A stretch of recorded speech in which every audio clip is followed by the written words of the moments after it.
The George Washington Bridge is the largest bridge in New York City, spanning the Hudson River and connecting New Jersey with Manhattan.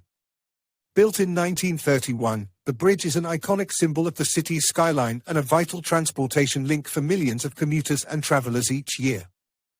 With a total length of over 4,760 feet and a height of 604 feet above the river, the George Washington Bridge is one of the busiest bridges in the world, carrying over 100 million vehicles annually. Its majestic twin towers and distinctive steel arches have made it a beloved landmark in the city, attracting tourists and photographers from around the globe. The bridge's immense size and capacity have also made it a key strategic asset for emergency response and disaster relief efforts, ensuring that critical supplies and personnel can reach the city in times of need. Whether you're crossing the bridge by car, bike, or on foot, the George Washington Bridge offers breathtaking views of the Manhattan skyline and the surrounding waters, making it a must-see destination for visitors and residents alike.